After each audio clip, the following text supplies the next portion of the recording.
जोशी सफलता की कहानी। Saurav Joshi vlog success story. Saurav Joshi की सफलता की कहानी।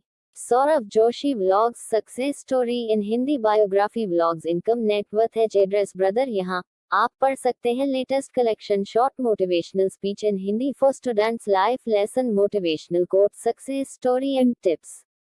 सौरव जोशी की सफलता की कहानी हिंदी में। हम बात कर रहे हैं सौरव जोशी के बारे में। इनका जन्म 8 सितंबर 1999 को कौसानी के एक छोटे से गांव में हुआ जो डिस्ट्रिक्ट गार्डनेश्वर उत्तराखंड में स्थित है।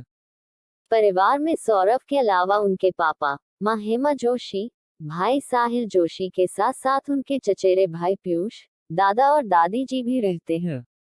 सन 1997 में उनके पापा काम की तलाश में दिल्ली आ गए थे। क्योंकि परिवार की स्थिति इतनी अच्छी नहीं थी, इसलिए उनके पिता दिन रात काम करके घर का खर्चा चलाते थे।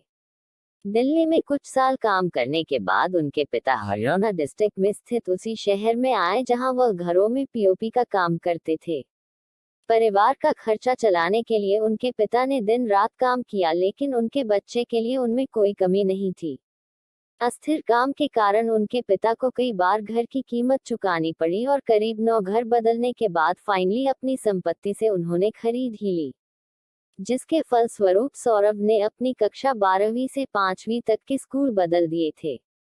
वो पढ़ने में एक औसत छात्र, इसलिए इंटरमीडिएट में अच्छे अंक नहीं आए तो अब उन्हें अपने भविष्य की टेंशन सताने लगी। वो परेशान कि अब आगे क्या किया। दोस्तों और रिश्तेदारों की सलाह के बाद उन्होंने वास्तु करने की सोची, इसलिए वो इसकी तैयारी करने के लिए दिल्ली चले गए। 1 साल के इस कोचिंग के दौरान वे काफी खुश थे, जैसे दृश्य रिप्रेजेंटेशन, प्रेस एक्टिविटी, ड्राइंग और बहुत कुछ।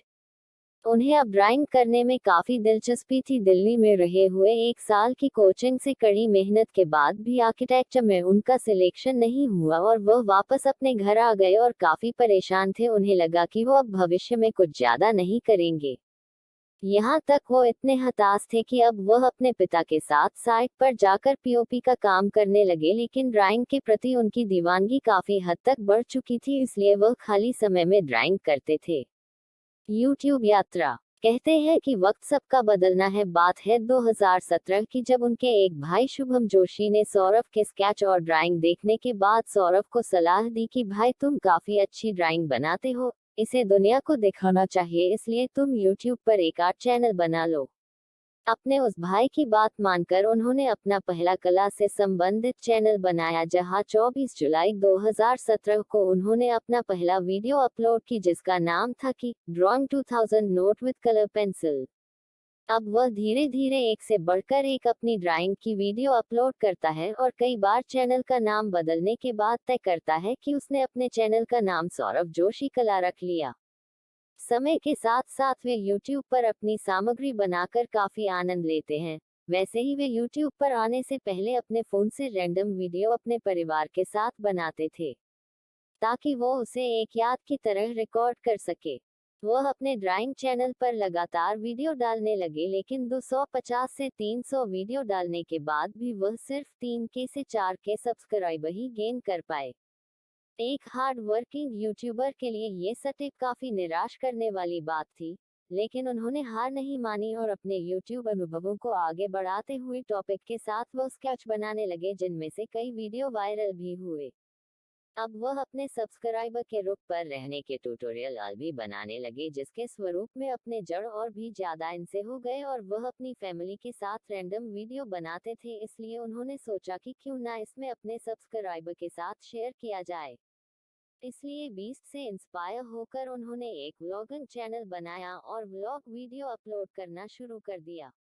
अपने पसंदीदा स्केच आर्टिस्ट की डेली लाइफ को जानने के लिए उनके सब्सक्राइबर ने अपना व्लॉगिंग चैनल देखना शुरू कर दिया और जल्द ही उनका व्लॉगिंग चैनल पर 20 सब्सक्राइबर भी प्यो हो गए। लेकिन यूट्यूब में गूगल एडसेंस की पॉलिसी के तहत आपको अपना एड्रेस वेरीफाई करना है।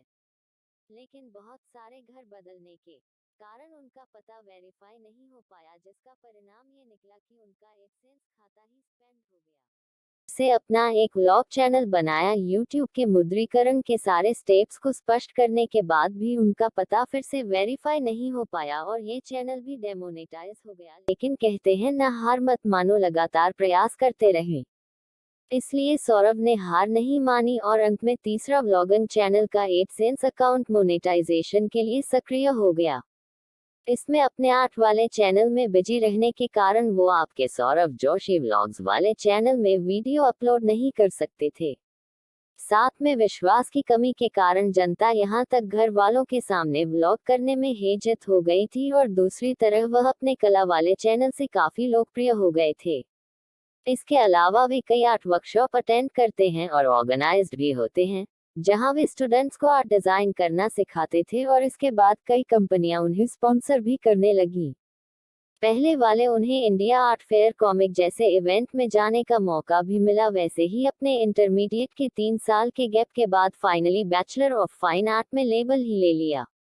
लेकिन देश में बढ़ते कोरोना के चलते भारत में 24 मार्च 2020 को राष्ट्रीय स्तर पर लॉकडाउन लग गया था, जिससे अब सौरभ को व्लॉगिंग करना मुश्किल हो गया था। इसलिए लॉकडाउन के पहले ही दिन सौरभ ने ठान लिया था कि दैनिक घर में वह काम करेगा अपने परिवार के, यानी उन्होंने तय किए 365 व्लॉग्स 365 दिनों में करने के लिए।